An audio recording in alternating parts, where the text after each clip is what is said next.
This channel does not promote any violent, harmful, or illegal activities. All content provided by this channel is meant for an educational purpose only.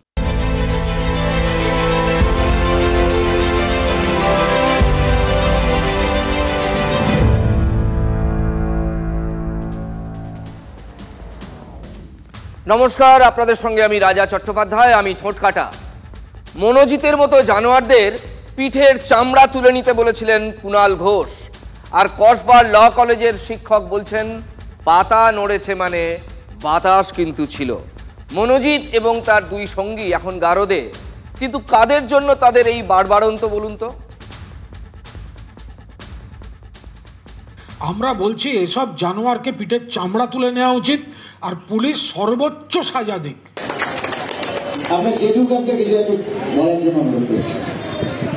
ল কলেজের স্টুডেন্টরা কি আপনাকে জেঠু বলে? জেঠু তো সবাই আমি বলে, আপত্তি কোথায়? ও মনোজিৎ মিশ্র, তার এগেনস্টে আমি নই, সাধারণ ছাত্রছাত্রীরা একাধিক কমপ্লেন দিয়েছে, এবং এই কমপ্লেন কিন্তু দিনের পর দিন এক একটা অ্যাক্টিভিটির জন্য দেওয়া হয়েছে। বহু অভিযোগ আছে, কিছু বেরিয়েছে মানে গাছের পাতা নড়েছে, গাছের পাতা নড়েছে মানে বাতাস ছিল। অনেক তার নামে কমপ্লেন করা হয়েছে। কসবা থানার পুলিশ সেই কমপ্লেনগুলোকে ডিরেক্ট করে দিত অশোক দেব জিবি প্রেসিডেন্টের ক্ষেত্রে, আর জিবি প্রেসিডেন্টের কাছে যেই নামটা যাবে তার মানেই হচ্ছে মনোজিৎ মিশ্রর কাছে নামটা যাবে, কেন কি জিবি প্রেসিডেন্টের অনেকটা বড় হাত ছিল তার পিছনে, বরাবরই থেকে এসেছে। এই অশোক দেব আমার ইউনিভার্সিটিতে গিয়ে আমার ঘরের সামনে চূড়ান্ত অসভ্যতা করেছে একদিন। এই হচ্ছে তার চরিত্র। এত বড় ঘটনা ঘটে যাওয়ার পরে যত কিছুই এখন অশোক দেব হাত পা ধুয়ে ফেলার চেষ্টা করুক, তাতে কিচ্ছু এসে যাবে না, কারণ ওই মেয়েটির জীবনটা কি হবে। ভাইস প্রিন্সিপালের ভূমিকা নিয়ে একাধিক প্রশ্ন উঠছে, আপনিও যেমন বললেন যে আমি তো প্রশ্ন আগে তুলে দিয়েছি। একজন টিচার হিসাবে আমি এইটুকু বলতে পারি, গাছের পাতা নড়েছে মানে বাতাস ছিল। পাতা যখন নড়েছে বাতাস ছিল, হ্যাঁ সত্যি বাতাস ছিল, কারণ আরও পাতা নড়ছে। কসবা ল কলেজের আর এক ছাত্রীও এবার মুখ খুললেন। ফোনে কথা হয়েছে আমাদের সঙ্গে, মানে TV9 বাংলার সঙ্গে। তিনি বলছেন তাকেও ধর্ষণ করার চেষ্টা করা হয়েছিল। কলেজের পিকনিকে ধর্ষণের চেষ্টা করেছিল এই মনোজিৎ মিশ্র।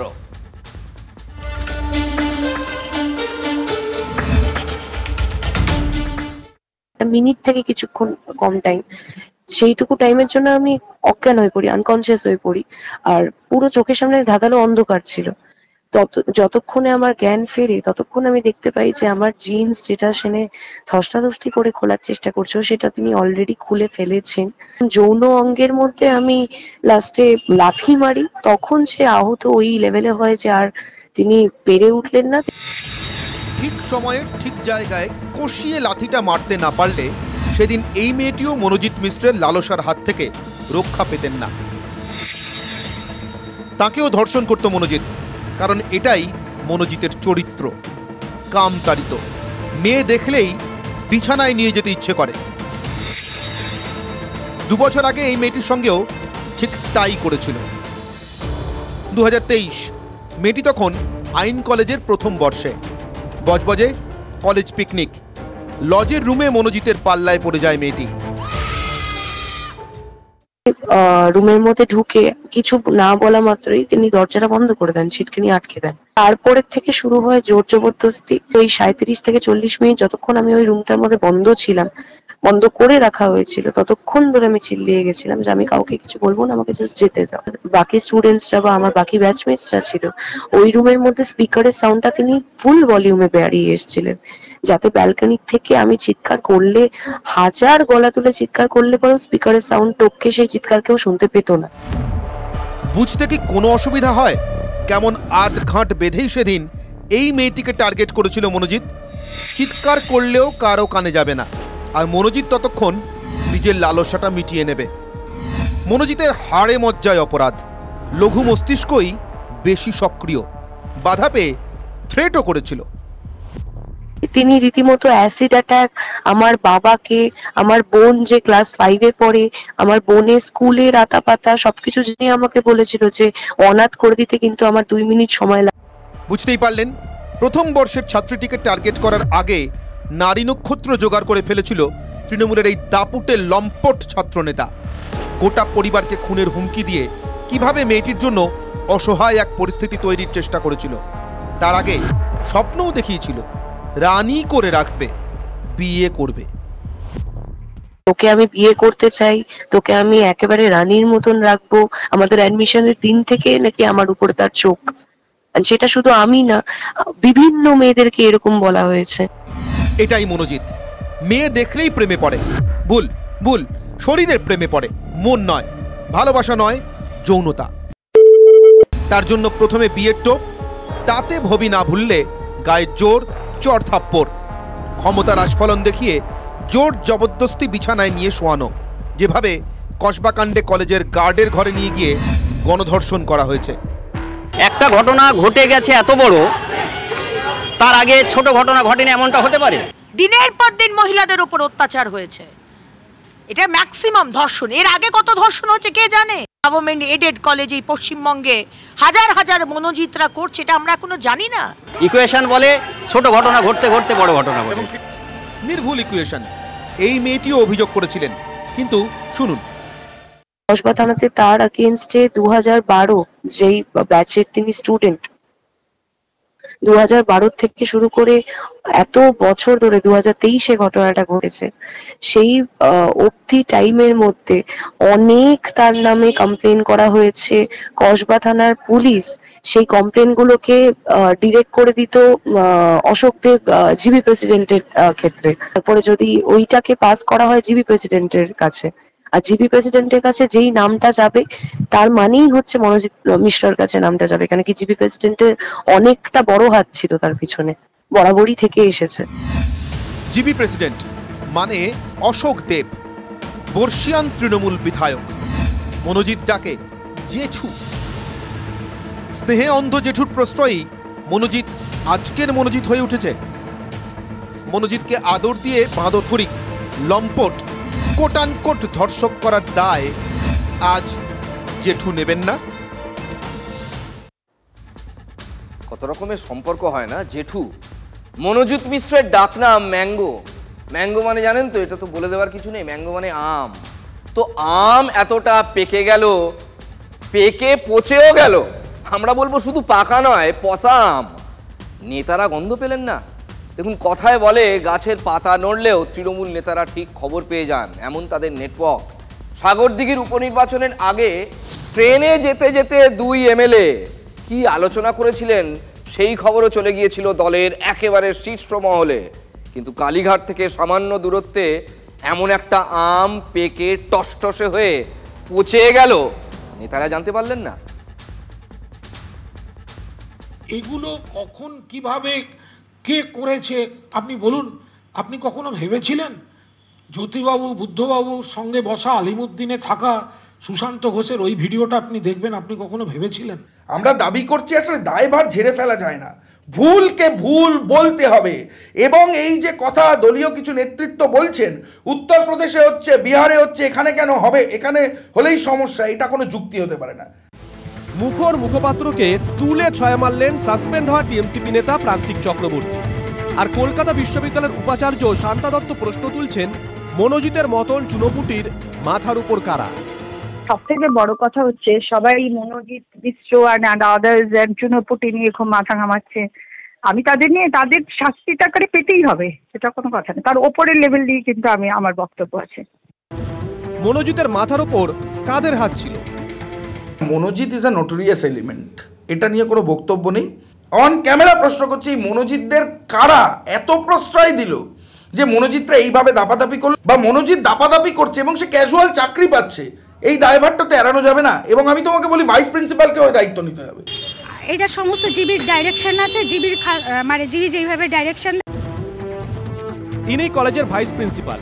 ভয়ঙ্কর কথা নাকি জেনেছেন প্রায় 40 ঘন্টা পর, তাও মিডিয়া মারফত। আমি মিডিয়ার মাধ্যমে এত বড় ঘটনাটা জানতে পারি। আপনি পরশু ঘটনা ঘটেছে, তাহলে গার্ড আপনাকে আজকে সকালে কেন জানালো? এটাই আমার কথা। মানে আপনার কলেজে কি হয়ে যাচ্ছে আপনি 3 দিন ধরে জানেন না? আমি কালকে মিটিং এ ছিলাম। Vice principal doctor Nayana Chatterjee, এবং যার ভাইস প্রিন্সিপাল হওয়ারই যোগ্যতা নেই, এবং তাকে কিন্তু এই অশোকদেব করিয়েছে। ওনার হাজব্যান্ড শুভ্রাংশু চ্যাটার্জি হচ্ছেন উনি গভর্নিং বডি এবং ভাইস প্রিন্সিপাল। তিনি কি জানতেন না সত্যি? উনিও কি আজ সকালে সবটাই জানেন। এবং সেদিনে ওই মনোজিৎ মিশ্রের সঙ্গে শুধু মোবাইলের কল রেকর্ড ঘাটলে দেখা যাবে যে কতবার ভাইস প্রিন্সিপালের সঙ্গে কথা হয়েছে, কারণ মনোজিৎ মিশ্রের একটি কথা ছাড়া ভাইস প্রিন্সিপাল কিছু করেন না। কলেজের কর্মী জানালেন, ভাইস প্রিন্সিপালের স্বামী গভর্নিং বডির প্রভাবশালী সদস্য। ভাইস প্রিন্সিপাল মনোজিতের কথায় উঠতেন বসতেন। কলকাতা বিশ্ববিদ্যালয়ের উপাচার্য বলছেন, ভাইস প্রিন্সিপাল গা ছাড়া মনোভাব দেখিয়েছেন। উনি একটা লিখিত বক্তব্য ডিন লকে দেন ওই ভাইস প্রিন্সিপাল, এবং সেই ডিন লর কাছ থেকে যখন এই চিঠিটা আমি পেলাম তখন দেখলাম তার মধ্যে একেবারেই কিছুই লেখা নেই, প্রায় আর সম্পূর্ণ গাছাড়া ভাবে একটা চিঠি লেখা, মানে যেন উনি কিছুই জানতেন না।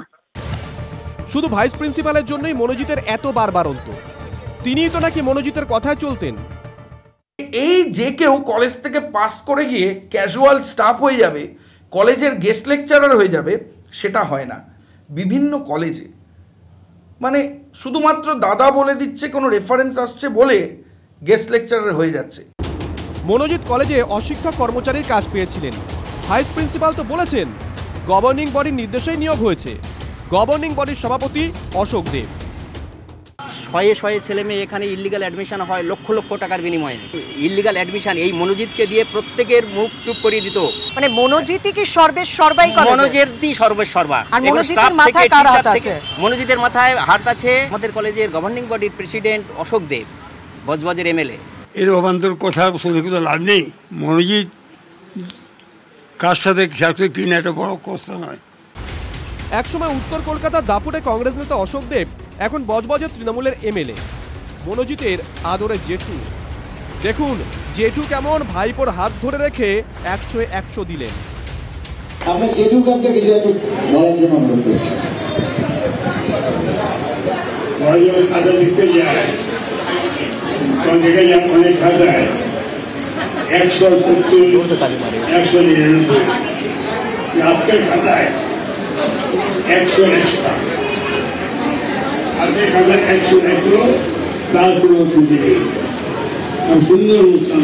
আপনাকে জেঠু বলে?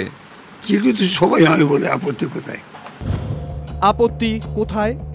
মনোজিতের বিরুদ্ধে অভিযোগ তোলা ছাত্রী বা কলকাতা বিশ্ববিদ্যালয়ের উপাচার্যের কথা শুনুন। অনেক তার নামে কমপ্লেন করা হয়েছে। কসবা থানার পুলিশ সেই কমপ্লেন গুলোকে ডিরেক্ট করে দিত অশোক দেব জিবি প্রেসিডেন্টের ক্ষেত্রে। আর জিবি প্রেসিডেন্টের কাছে যেই নামটা যাবে তার মানেই হচ্ছে মনোজিৎ মিশ্রর কাছে নামটা যাবে, কেন কি জিবি প্রেসিডেন্টের অনেকটা বড় হাত ছিল তার পিছনে। এই অশোক দেব আমার ইউনিভার্সিটিতে গিয়ে আমার ঘরের সামনে চূড়ান্ত অসভ্যতা করেছে একদিন। এই হচ্ছে তার চরিত্র।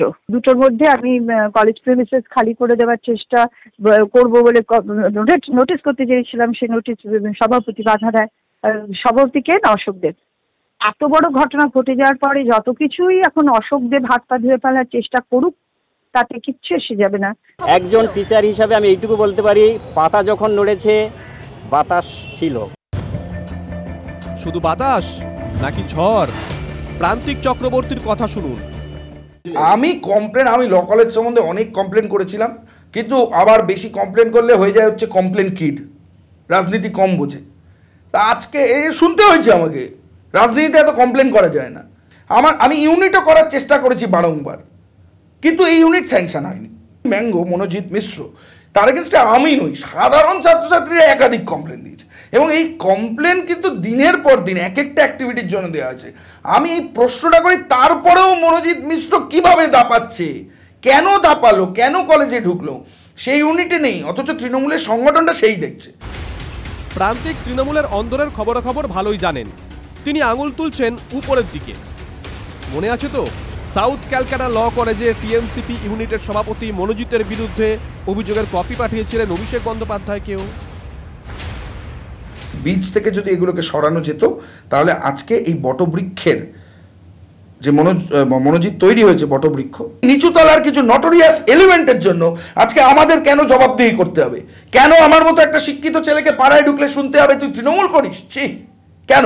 মনোজিতরা কি করছে, মনোজিতরা এবং একাধিক মনোজিত আছে, এরা উপরের দিকে আঙুল তোলা প্রান্তিক কি বললেন শুনলেন? আরো অনেক মনোজিত আছে। একজন টিচার হিসাবে আমি এইটুকু বলতে পারি, পাতা যখন নড়েছে বাতাস ছিল, গাছের পাতা নড়েছে মানে বাতাস ছিল। কসবা ল কলেজ ক্যাম্পাস বন্ধ থাকায় অসন্তুষ্ট শিক্ষামন্ত্রী ব্রাত্য বসু। এ বিষয়ে তাঁর বক্তব্য, ক্যাম্পাসে পঠন পাঠন চালু থাকার কথা, অথচ কেন পরিচালন সমিতি মানে গভর্নিং বডি এই সিদ্ধান্ত নিয়েছে সেটা তার জানা নেই, মানে শিক্ষামন্ত্রীর জানা নেই। আইন কলেজের পঠন পাঠন পরিবেশ এটা দ্রুত স্বাভাবিক ছন্দে ফিরবে বলে আশাবাদী শিক্ষামন্ত্রী ব্রাত্য বসু।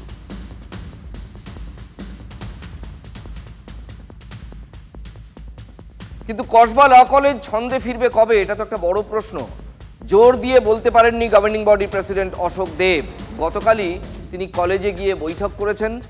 অনির্দিষ্টকালের জন্য সাউথ ক্যালকাটা ল কলেজ বন্ধ থাকলে লেখাপড়ার কি হবে, কি গতি হবে লেখাপড়ার, ছাত্রছাত্রীরা কোথায় যাবেন, এগুলো ভেবে দেখেছেন আপনারা?